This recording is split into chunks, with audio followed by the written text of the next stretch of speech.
Howdy nerd friends, back with the next video in our long-running series of Nerd Venture Guides. Not really that long-running, there's only like one or two I guess, but today I wanted to tackle the question that I get asked most often and just do a damn video so I can just link everybody back to this video whenever they ask this question, because I swear this question comes up in every video I post or anything I post on Tumblr or whatever. Like, this one is one that gets asked all the time, and that is, what would you recommend, what comics would you recommend to somebody who wants to get into comic books?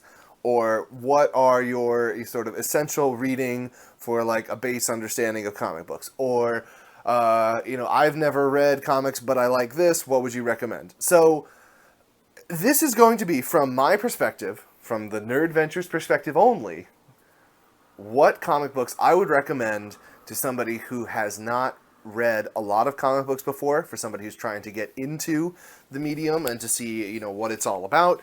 And I've spaced this out, hopefully over... Looking down at this, I'd say most of these are newer books. There's some from the 70s and 80s, but what I have done basically is just taken things that I find to be relatively accessible, that I have enjoyed, that are mostly, I think, all easily obtainable. If not like in this format that I have, then at least in other formats, which would also be easy to find. And I've basically constructed a list of things that I think you would be well served in reading if you are somebody who is newer to comic books, or sort of looking to expand your vocabulary, sort of an essential primer for getting into comic books. Now, perhaps controversially, I have not included on this my personal list only, not a definitive list, not, your list or anybody else's list, just my list. I have not included any Alan Moore books. I love Alan Moore a lot, but I don't know if he is a writer that I would recommend to somebody to jump onto as their first comic book experience. That's just what I'm saying.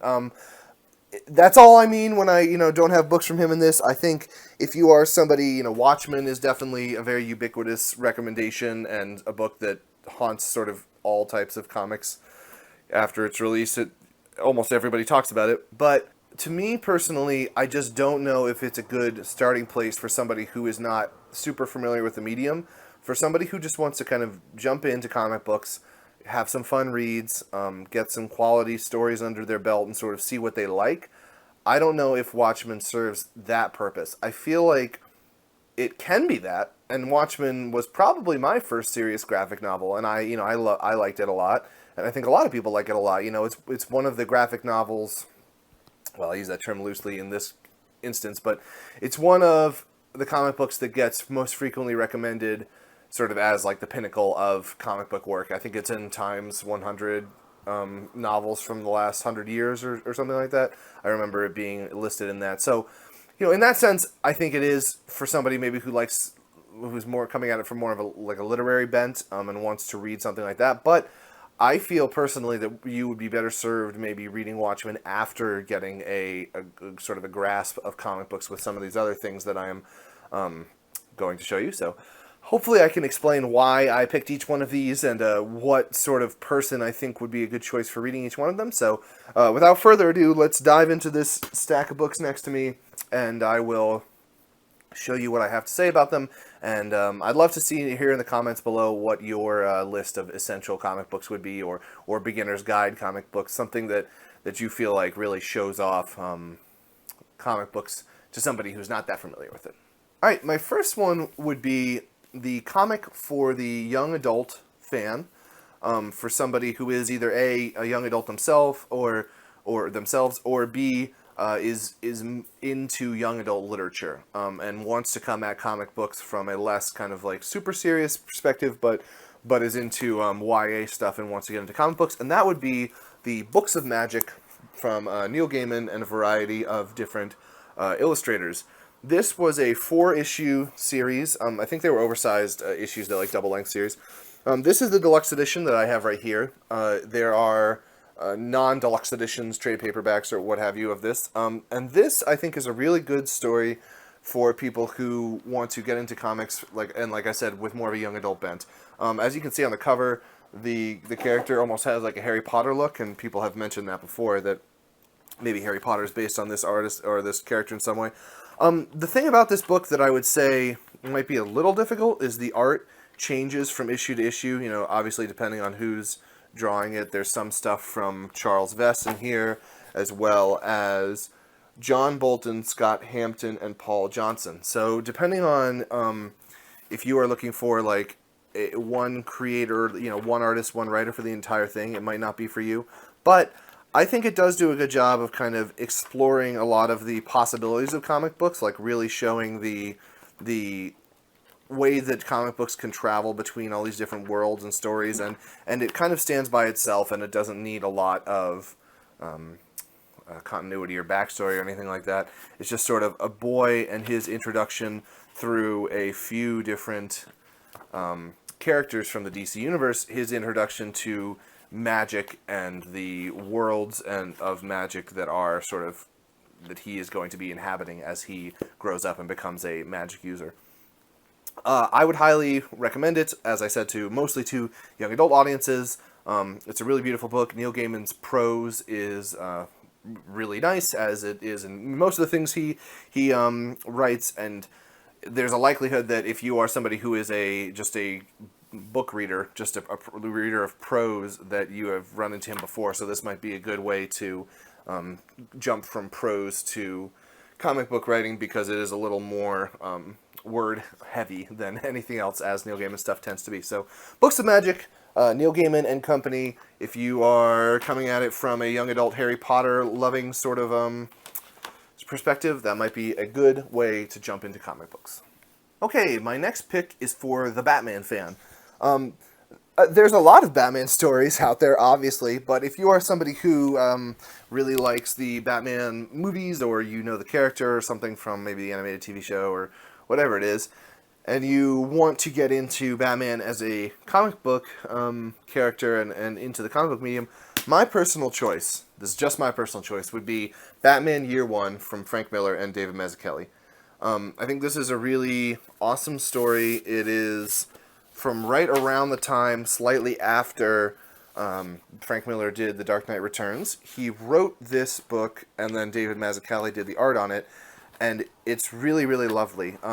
This is the deluxe edition that I have, which is just like a black...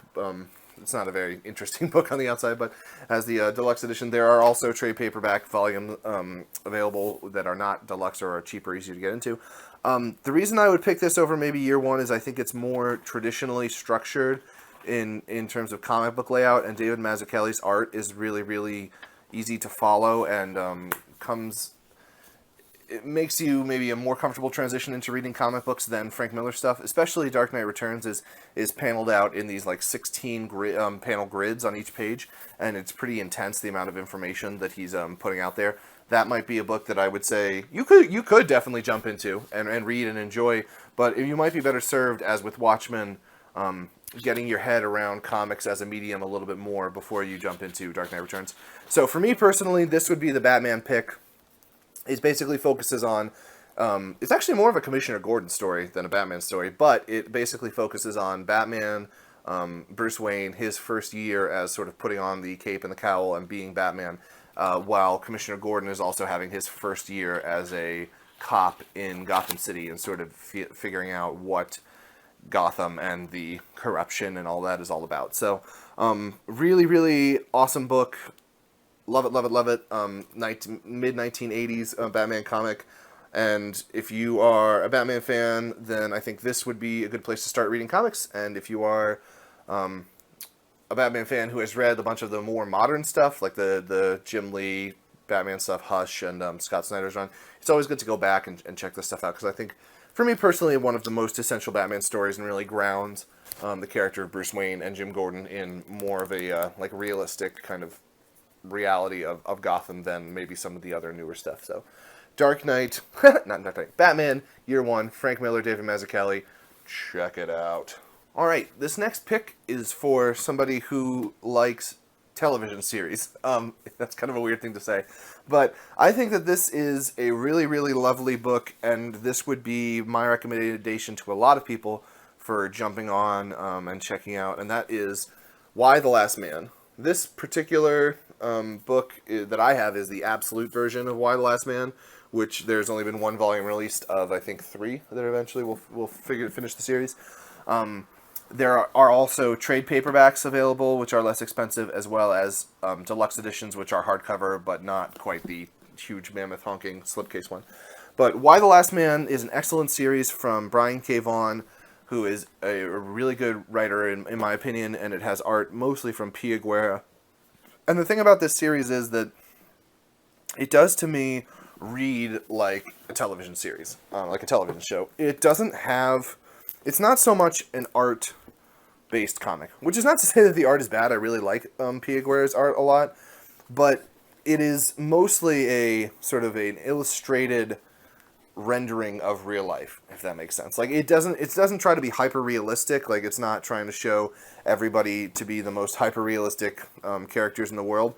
It does have an illustration bent to it, but it is also very much grounded in real life, in real tragedy. It's a story of a virus breaking out or some event happening which causes all of the men on Earth except for one man to die.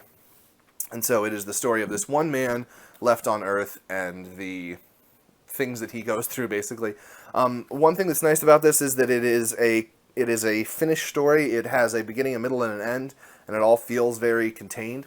Sometimes superhero comics especially tend to not feel like complete stories, because every time a writer leaves the book, they basically have to leave the story open for the next writer to take it, as is the nature with franchises like that. But this being a completed story, I think it is a really good place to jump on. As I said, it reads like episodes of a television drama, and the characters are really, really likable, and I mean, not all of them. Some of them are hateable, but they're hateable in a good way.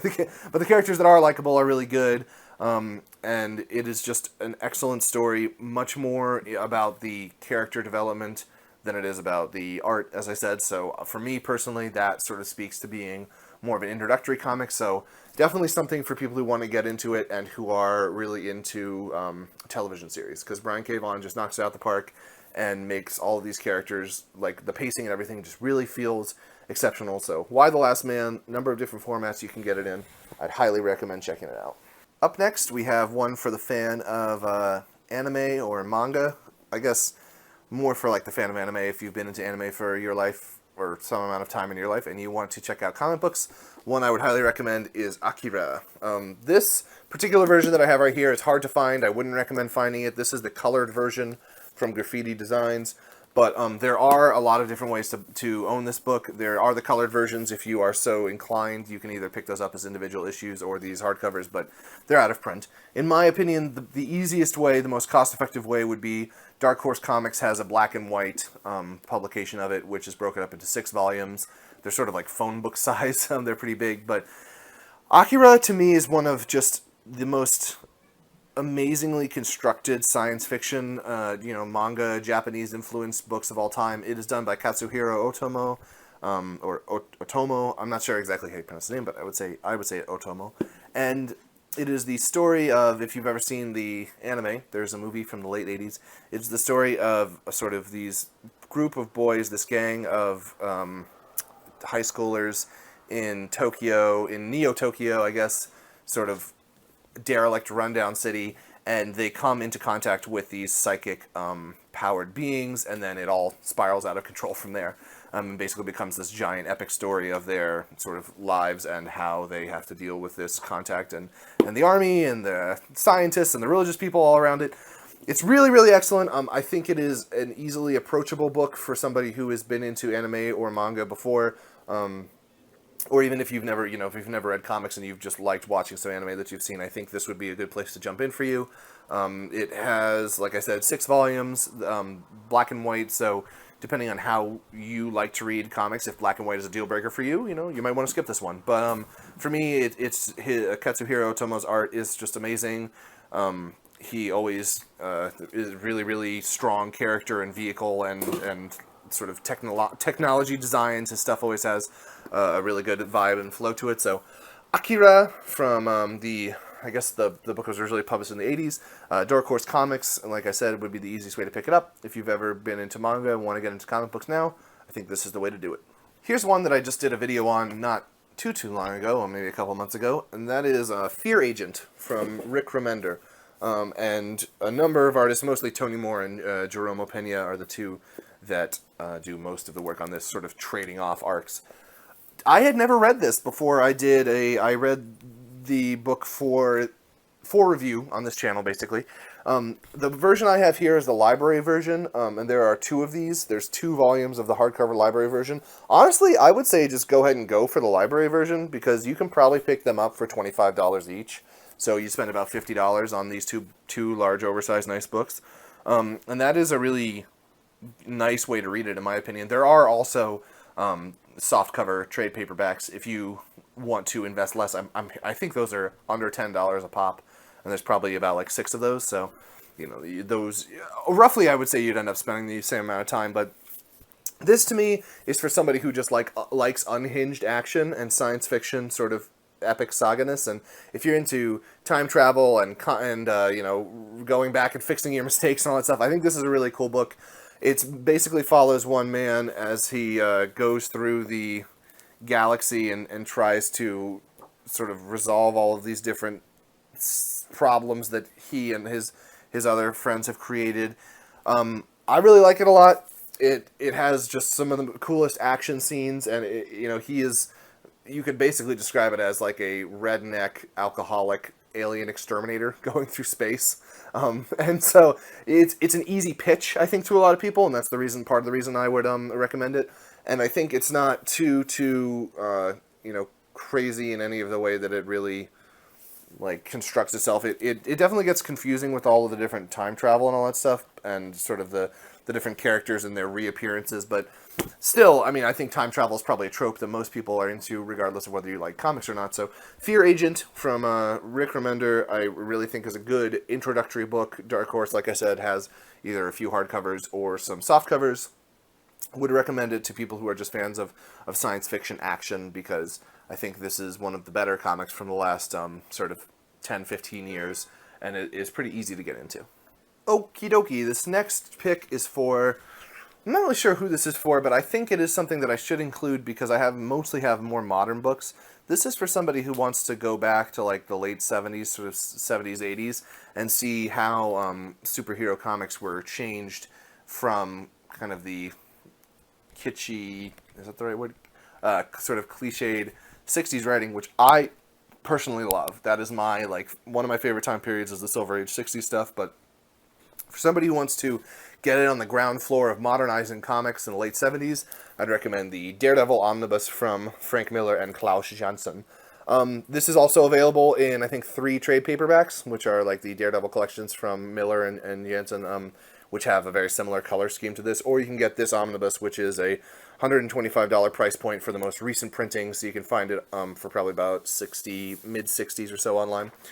This book is a really nice collection. It collects almost all of Frank Miller's stuff from the late 70s into the very early 80s, where he took over Daredevil and really changed the game up, made it much more about ninjas and assassins and action and stuff like that than it was before. He really took sort of a B-level and dying character and injected a lot of oomph and Frank Millerisms into it. If you are familiar with like Elektra and Daredevil, they're definitely characters that people really love. I think this would be a good place to start reading that stuff. And like I said, it really encapsulates the back half of the 70s, where comics started to be a little bit more focused on real life issues, and not that this has that much real life issues in it, but they're a little bit more grounded in reality. They feel like, you know, this was the time when Neil Adams and Denny O'Neil were doing their Green Arrow, Green Lantern stuff, and Frank Miller was working on this, and the comics felt dirtier, if that makes sense. Like it feels like there's risks, and it feels like the heroes kind of are people that can lose things, and that the villains really do really awful stuff instead of just being like, oh, I'm gonna mind control you and destroy the earth. Like there's sort of an abstract nature to that 60s stuff that is hard to really I don't know, connect with, in my opinion. I love it, but I could understand why people wouldn't connect with it. And I think this time period in the 70s is when the stakes became a little more personal and a little higher for a lot of comic book characters. And Frank Miller's Daredevil definitely illustrates that really well. So if you're somebody who wants to see sort of where modern comics got their genesis, and when comics stopped becoming about putting on tights to save the world from nuclear bombs and more started becoming about, like, you know, fighting for the people that live next door to you and revenging somebody for killing your girlfriend or whatever. This is a good place to start.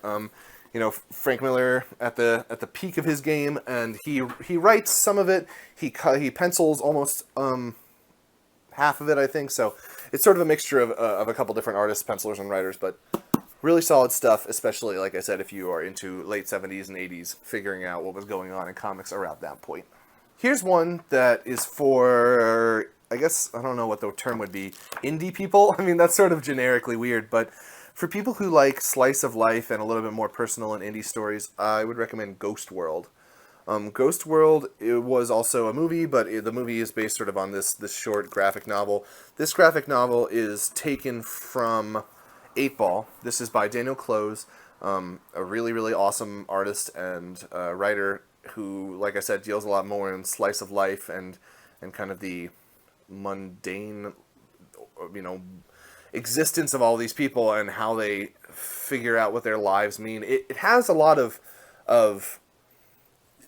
what's the word, tweeness to it. If you like that stuff, if you find that to be endearing and to sort of find these like questionings of existential things and kind of like just going about and following people's lives, you'll like this. I really enjoyed it, but I could also understand if you're somebody who finds that, you know, that stuff a little bit pretentious and a little bit grating on you, this probably is not going to be for you. But, you know, I would recommend this to somebody who feels like comic books, you know, are too macho and too focused on superheroes and are unrealistic. This is sort of, I feel like, would be a good introduction to independent and more realistic based comics. Like I was saying earlier, this is taken from 8 Ball, which is a comic book series that Daniel Close does. This is from a number of issues of that put into a graphic novel. It's really, really cheap. This version is from Fantagraphics. It's like $12, and you can probably find it for even less online. But if you decide that you enjoy this style of book, there are more stories in 8 Ball and tons more stuff from the likes of Drawn and Quarterly and Fantagraphics, which are working on this much more personal and sort of intimate type of comic book. So I really enjoyed this. I know not everybody will, but Ghost World, if you're into, like I said, like disaffected youth and independent music and independent film and stuff like that, it's going to be a really, I think, good read and good experience to show what comic books could be if are if you're not into the superhero stuff. You know, different ways that comics can express themselves that are not necessarily tied up in the problematic superhero genre. But since we're on the problematic superhero genre, why don't we just keep on trucking with one of the comics that I think is the most easily readable, digestible, and just straight up fun comic book series I've ever read, and that is Invincible. So this, that I have right here, is the complete Invincible library. I would not recommend picking up the book in this form, because unfortunately there were 3 of these complete libraries released, and I've been learning recently that there are going to be no more of them released, because I don't think the complete version sold that well. But this book is just incredible and incredibly fun. I don't think I've read any book in my memory that was as just straight up fun to read as this. It basically follows a kid named Mark whose father is like the most famous superhero on the planet, as he enters his late teenage years and goes into college and discovers that he is also superpowered. And so he takes up the moniker of Invincible through a series of different events and starts fighting bad guys, basically. And so it's it's just a really, really pure, fun distillation of superhero stuff without all the baggage and bullshit that I think comes with a lot of superhero books. This is written by Robert Kirkman, who wrote The Walking Dead, or is still writing The Walking Dead, and has a number of other series. And it's drawn by both Cory Walker for the first, 10 issues, and his art is okay. And then it goes into Ryan Ottley drawing this stuff, and his art is mind-blowing. I love Ryan Ottley. He's just, I think, one of the most underrated artists working right now. I mean, he is endlessly creative. It's amazing the amount of creativity that this guy has.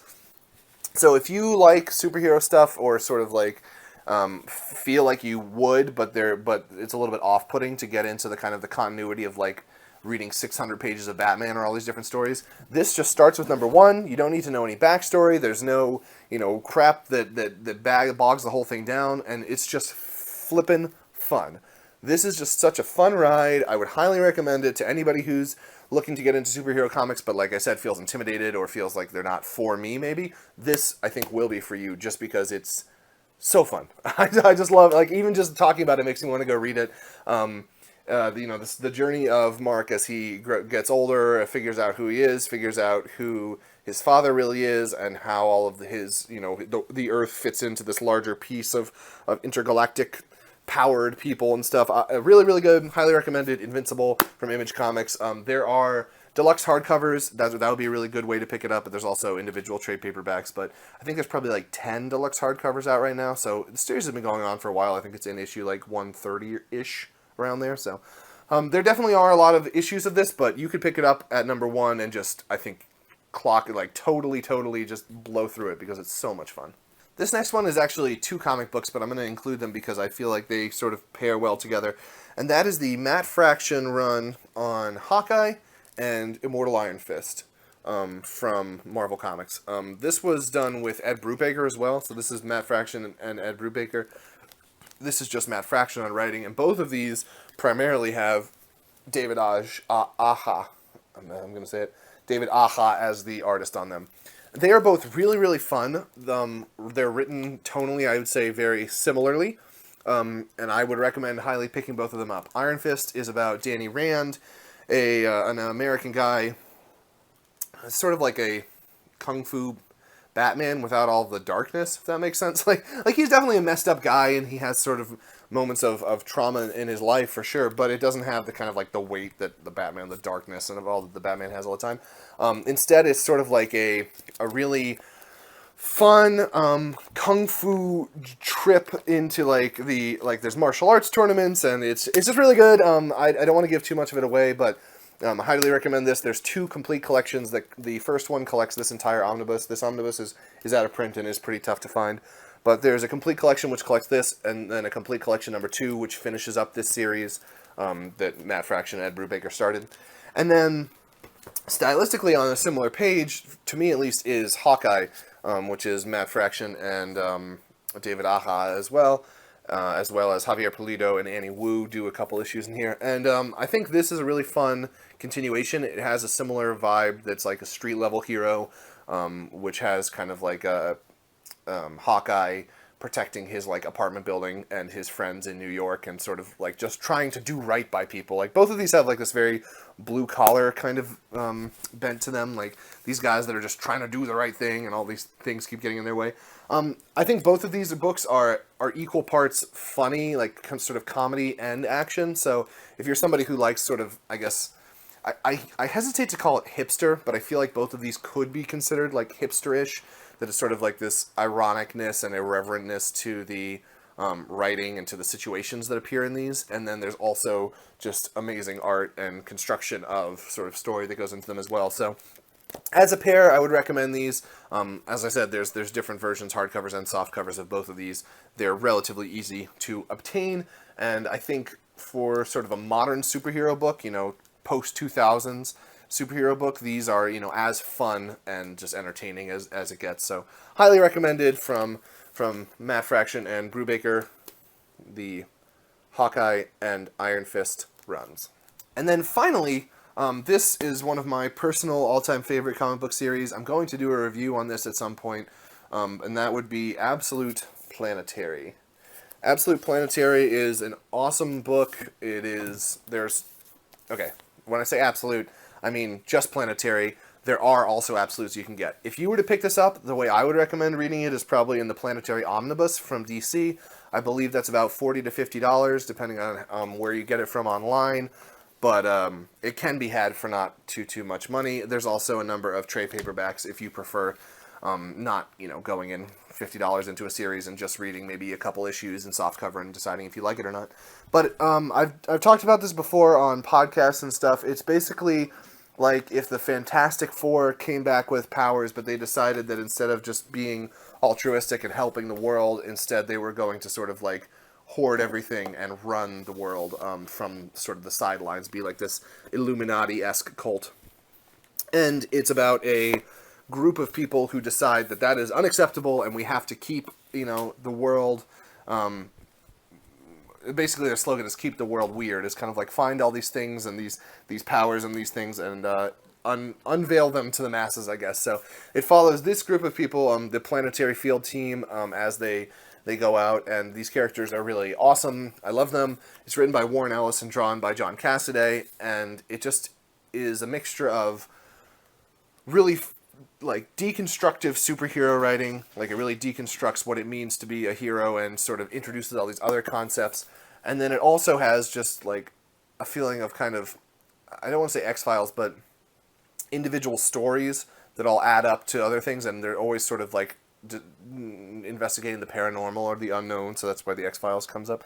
And then it also has sort of bits of just like straight up superhero action stuff. So it kind of like runs the gamut from deconstructionist to like to science fiction and then also into just like straight up action and adventure stuff. And there's 27 issues. Like I said, the omnibus collects all of them. Each issue is sort of their own story. So in my opinion, it would be a really good place to start reading comics, superhero comics especially, because it just shows the possibility of where comics could go. It's one of my favorite stories ever, and I'd highly recommend it. It spanned a long time. It was from like the late 90s up through like the mid 2000s. It took a long time for these 27 issues to come out, but they are all collected right now, and it's just the art and the writing is consistently excellent. So I think that would be a really fun place to start to just kind of figure out the possibilities of what comic books could do, because the way that this story ends and the places that Planetary goes just hint at the possibility of comics as a medium in a way that not many books do, I think. So really awesome series. Highly recommended to anybody who wants to start reading. Alright, so I feel like that's gone on quite a long time. Talked about all these different series. Like I said, I was sort of trying in my brain to look at my bookshelves and think of what I've read and see, like, somebody who comes from this side or from this place or this medium or loving that type of thing, what would they like? So hopefully I've done a little bit to show and showcase comics from a wide variety of different things. This would sort of be depending on your taste. The video that I'm making today was basically my love of comics, all these different ways to get into the medium, and then what I would suggest is, don't go out and buy all of these. Obviously, they're not all going to be for you, but having watched this, hopefully you can sort of look at one of them and say, oh, that speaks to me, and that would be a good entry point for me into comic books. So that was my goal, is basically to present a number of different entry points, from, like I said, indie slice of life stuff to traditional superhero stuff, and to allow people to sort of pick what they would like the most as their entry point, I guess, into comic books. So hopefully this will be a good answer, albeit long form, to the question that I always get about what should I read, what should I, get into if I want to get into comic books. This would be my recommendation. Pick something from this list.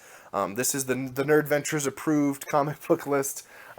Pick something from this list, see where it takes you, and if you like it, then, go, basically, you can just search online, Google it, you look at the wiki page, look at more things that the author or the art illustrator has done, and I think it'll lead you down a path to really building your own aesthetic towards what kind of comics you do and do not like. So hopefully this was an instructive video and a helpful one to show, good places to jump into the comic book medium, because in my, opinion, I'm not going to say that comic books are underrated, but I think that a lot of people don't really understand the potential that they can have as storytelling, being both illustrated and prose combined into one thing.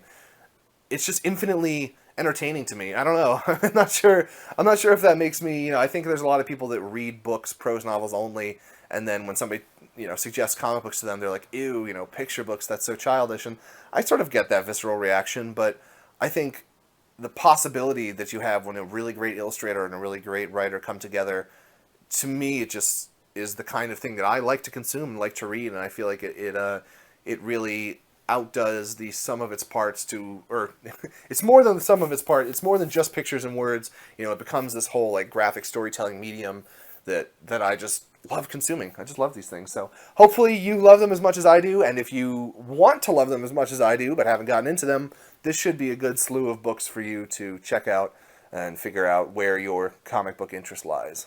As always, I appreciate you guys watching this video. Please subscribe if you like my content. Give me a thumbs up or a thumbs down, depending on how you feel about the video, and leave comments below in the comment box. Tell me what kind of comics, maybe what was your first comic, or what do you think is a good introduction into comics? What would be a good thing for somebody to read if they're just starting to collect or want to pick stuff up? And yeah, you can follow me on Facebook at facebook.com/thenerdventurer, or just search for Nerdventures on Facebook. It'll all be linked down below. I also have a Tumblr that will be linked in the description, as well as a new and exciting podcast called Get a Cat, Get a Horse, which I will be linking the iTunes and Facebook pages below. So that posts weekly, and where you can listen to me without the video segment. And it's myself and the Nerd How channel on YouTube, talking about a bunch of different nerd culture stuff. So there's lots of different content that I'm putting out there into the world. You can find me in all of those different places, and I hope you engage in some way. Send me a message, send me a comment, like, thumbs up, subscribe, share with your friends, do whatever. Just some way, get in touch with me.